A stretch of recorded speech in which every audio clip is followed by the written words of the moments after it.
back. First Man 2 now, live on Indiegogo. Hello. Today I thought we'd look at the official Marvel Comics Tryout Book. This came out in 1983, and this was Marvel's way of doing a talent search. This book is 11 by 17, the exact size comic books were drawn.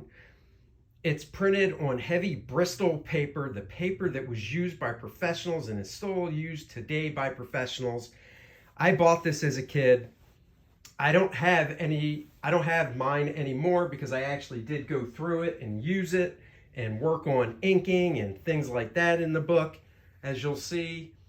But I was lucky enough to find this at a convention a few years back, untouched, for $10, less than cover price.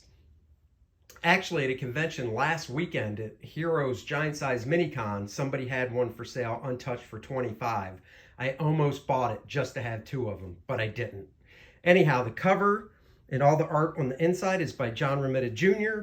I love the cover as it takes you through full colors of print, down to the coloring process, to the inking, to the penciling. I wish there was a book like this again. And I've had thoughts about doing one, but with the digital age, I just don't know if it's something that would be viable that would sell. Anyhow, let's take a look through the official Marvel Comics Tryout Book. And by the way, this is how Mark Bagley got his start. Just give me a chance. This story was obviously done just for this book. It was never printed.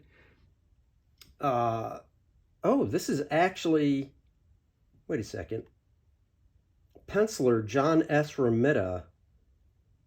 I thought John Romita Jr. drew this. Let me see on the cover. I'm looking to see. Yeah, J.R. Jr., Al Milgrom. So yeah, John Romita Jr. Did this. So before he was going by John Romita Jr., he was using his middle initial to separate from his dad. Love this shot. Still love it. My Spider-Man right here, baby. Even though I do love Todd McFarlane's stuff and Eric Larson. So this is it. This is the size comic pages are drawn. So it takes you through the beginning of the story before it's up to you to finish it. And then it goes into, it's kind of backwards in a way. Like I said, this is printed on thick paper. It goes into coloring. Back then, coloring was done with Dr. Martin dyes, and these were all the colors you had to work with. Right here. This is it. And through all these colors, mixing them, you could get the variety of colors you see in printed comics. Comic books were colored on basically photocopy paper at print size. So this is the size comic book pages would be colored. And by the way, this was inked by Al Milgrom. So you'd have to go buy your own Dr. Martin dyes, of course, but then you could practice coloring, and it's on nice Bristol, so you don't have to worry about the paper crinkling up. And they're not printed on the back, so, you know, you've got more to color here. Then it goes into inking, and it takes you through the different tools for inking. It takes you through the different aspects of inking, clarity, depth, what the hell's that word? Convincingness. And this, by the way, is what a piece of Marvel paper looked like when I started in the business. I still have a few sheets of this stuff. Book, issue number, page number. Boom, nice and simple. And then, this is probably hard to see on video, but they printed the book in really light blue, so you could ink over it, and once again, it's on Bristol. So it's the same paper, same heavy paper, and you would ink over it right in the book. And it's lettered. Back then, comics were lettered on the board before they were inked. I remember trying this and failing miserably when I was about 13 years old, 14 years old. But they give you 1, 2, 3, 4, great shot here of Parker. 5 pages to practice inking. And you get to see John Romita Jr.'s pencils, which I thought was super cool. And his awesome storytelling. Then it goes into lettering. and it tells you what tools are used in lettering and how to go about it. And you even have more pages to ink as well, because you can ink these, but the letterer would get the pages. Generally, the editor would go in and circle and pencil where the word balloons should go. So you can letter right on these. And all these pages were meant to be torn out of the book. That's why I'm being gentle the way I'm opening it. And here's the script with the full lettering. So you could practice hand lettering. They give you 2 pages to do that. Scripting is where you get, well, you get more pages to practice inking on. This is what a plot looks like, so it's not a full script. So page 15, and it just tells you in a short paragraph what's happening. This is what John Romita Jr. would get to draw from. Then he'd draw it. And your job as the scripter is to go in and add the dialogue. Peter, how dare you come home so late? You know I worry about you. Doc Ock is on the loose, young man. Now go make me some dinner.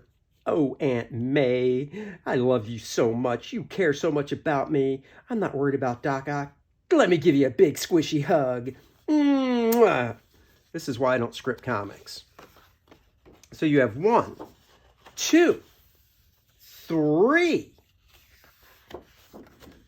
4, 5 pages to practice your scripting. That is awesome. And you can also ink those pages. Now we get into penciling. Big breakdown on what penciling is. Different type of shots, long shot, medium shot, close-ups. And then here's the plot for you to break down page by page. Like I said, Mark Bagley was the winner of this.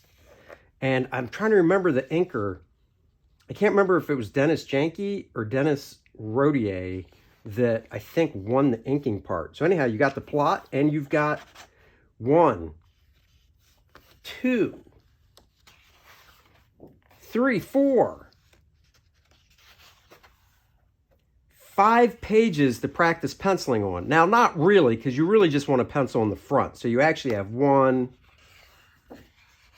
2, 3 pages, because you don't really want to pencil front and back. So you really have 3 pages to pencil on. But still, this is what the paper looked like when I started in the business.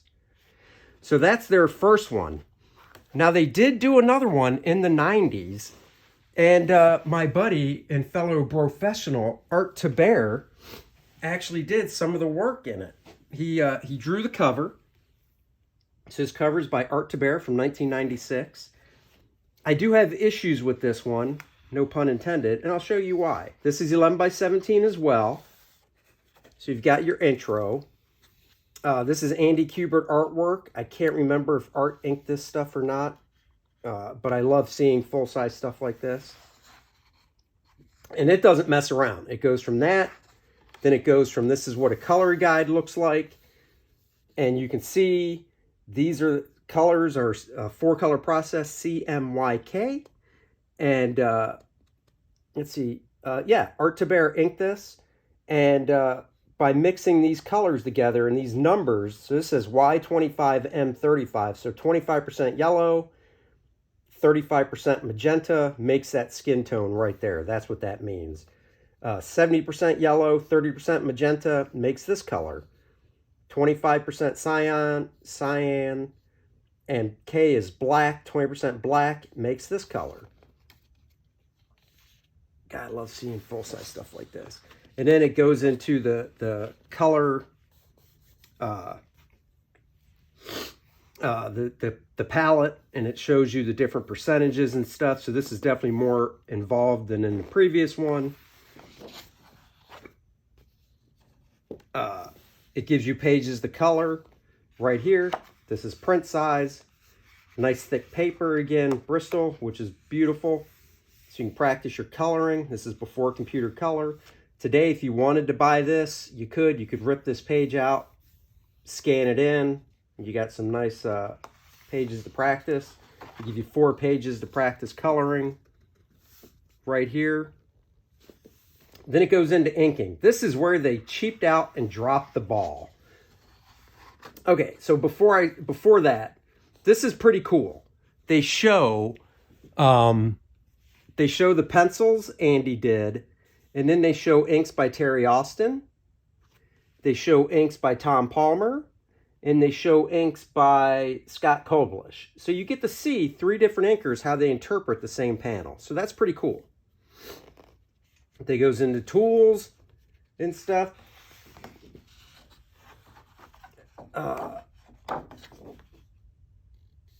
They go into tools, and then it goes into scripting and plotting, and they talk about that. I'm trying to remember, I haven't looked at this in a while, where the pages are to practice over. They talk about lettering. This doesn't really apply because all the lettering is done digital these days, but they talk about hand lettering. Here they actually do talk about computer stuff, a monitor, keyboard, scanner, printer, modem, software, Adobe Illustrator, Photoshop, things like that. Here we go. Now we see the plot here. Oh no, I literally just busted my book. Ooh. Oh well, it was bound to happen. Well, now it lays flat. So we got the plot, we've got the script. The script is the dialogue. Now this is what you can practice inking over, and this is where Marvel cheaped out. I'm sorry, Marvel, you effed up, you dropped the ball. You can't practice inking over black photocopy scans of pencils. I mean, these are great to look at, you know, to see Andy Kubert's full pencils. This is awesome to see Andy's full pencils and to see full pencils, but you can't ink over this. It's already black. This is ridiculous. You could put vellum over it. You could rip it out, scan it in, print it out in non-photo blue, but you can't practice inking over it, for God's sakes.